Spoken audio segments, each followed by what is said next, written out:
एक तरफ जहां पर बारिश ने राजधानी को राहत की सांसें दी हैं, तो वहीं देश के कई राज्यों में बाढ़ ने कहर बरपा रखा है।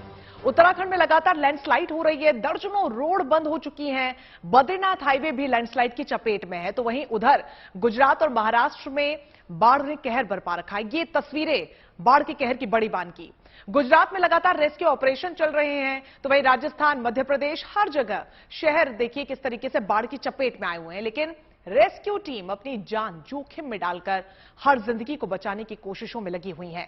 लोग भी बाढ़ के हालातों में उम्मीद बांधे हुए हैं कि मुश्किलों के बादल जरूर छटेंगे।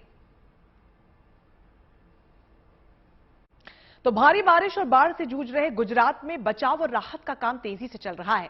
इन सब के बीच अच्छी बात यह है कि आपदा से उबरने के लिए आम लोगों ने एक दूसरे का हाथ थामा है, एक दूसरे की सहायता के लिए आगे आ रहे हैं।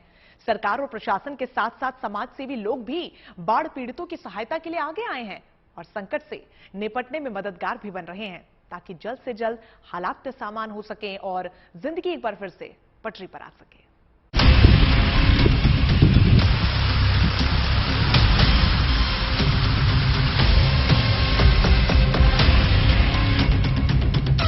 ये तस्वीरें गुजरात के नवसारी की है।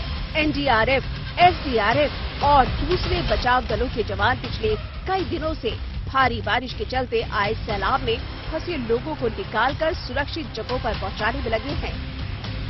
नवसारी जिले से होकर बहने वाली 3 नदियां पूर्णा, कावेरी और अंबिका उफान पर है। बाढ़ से नवसारी और उसके आसपास के इलाकों में हजारों लोग प्रभावित हुए हैं। बहुत से लोगों को रेस्क्यू करके सुरक्षित राहत शिविरों में पहुंचा दिया गया है। हालांकि अभी भी नवसारी के कई गांवों में काफी लोग मुश्किल हालात में फंसे हुए हैं। ऐसा ही एक गांव है देवधा, जहां हालात बेहद चिंताजनक नजर आ रहे हैं। बारिश थमी और बाढ़ का पानी कुछ उतरा तो मदद के लिए सूरत और दूसरे इलाकों के लोग यहां पहुंचे, जो खाने के पैकेट और दूसरे जरूरी सामान इनके बीच पहुंच रहे हैं और जल्द जिंदगी पटरी पर आने का भरोसा दे रहे हैं। बाढ़ पीड़ितों को ढांढस बता रहे हैं। उसके पास सिर्फ अपनी जान बची है। इसके अलावा यहाँ ये मुश्किल परिस्थिति में देवधा करके गांव में आदमी के जान के अलावा कुछ भी नहीं बचा है। उन लोगों के पास अभी खाना भी नहीं है, पीने का पानी भी नहीं है।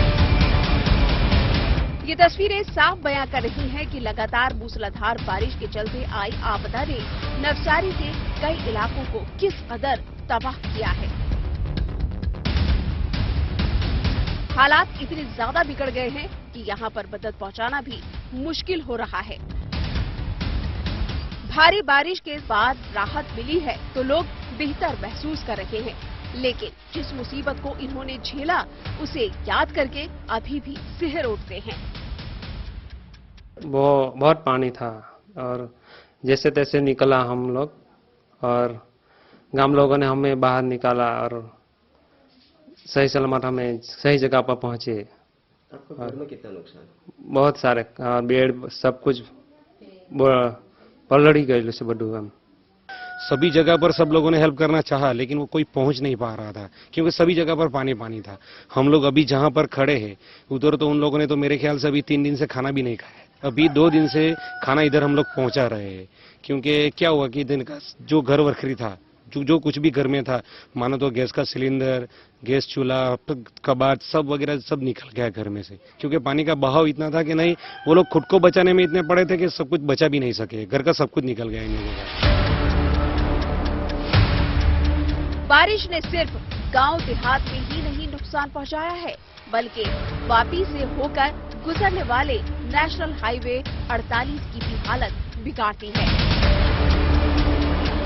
सड़क पर बड़े बड़े गड्ढों के चलते लोगों को आवाजाही में काफी परेशानी हो रही है और आए दिन हादसों का शिकार होना पड़ रहा है। हम एक आम नागरिक के हिसाब से आईआरबी कंपनी और सरकार से ये गुजारिश करेंगे कि ये गड्ढों को जल्द से जल्द इनको ठीक किया जाए। और एक गुजारिश एक आम आदमी की तरफ मैं ये भी करूंगा कि आईआरबी अभी जो नेशनल हाईवे पे टोल प्लाजा इनके जहां जहां है वहां पे टोल प्लाजा बंद करें और पहले रास्तों की मरम्मत करवाएं। कुल मिलाकर स्थिति ये है कि चंद दिनों की बारिश ने मध्य और दक्षिण गुजरात की कमर तोड़ कर रखी है। सरकार और प्रशासन लोगों को मदद पहुंचाने के दावे कर रहे हैं, लेकिन जो नुकसान हुआ है उससे उबर पाना आसान नहीं है। वैसे सरकार भरोसा दे रही है कि लोगों को कोई दिक्कत नहीं होने दी जाएगी। कम से कम लोग की जानहानि हुई है। जो जानहानि हुई है वो सबसे ज्यादा बिजली गिरने से हुई है। 132 टीम्स सिर्फ एक जिले में, नवसारी जिले में हमने लगाई है, जो पूरा सर्वे करेगी, हर चीज का सर्वे करेगी और एकदम अपडेट सरकार को भेजेगी। किसी मकान को क्या नुकसान हुआ है, किसी रोड को क्या नुकसान हुआ है, किसके कितने प्राणी को नुकसान हुआ है, ढोरों को नुकसान हुआ है, एनिमल्स को नुकसान हुआ है, ये सब बातें आएंगी। बारिश के चलते मुसीबतों का सामना भले ही करना पड़ रहा हो, लेकिन अच्छी बात यह है कि इस बार मानसून की अच्छी बारिश के कारण गुजरात में पीने के पानी की कमी नहीं होगी। रिपोर्ट्स के मुताबिक राज्य के ज्यादातर डैम और जलाशय लबालब हैं, जिसका फायदा लोगों को आने वाले समय में जरूर मिलेगा। Bureau report, good news today.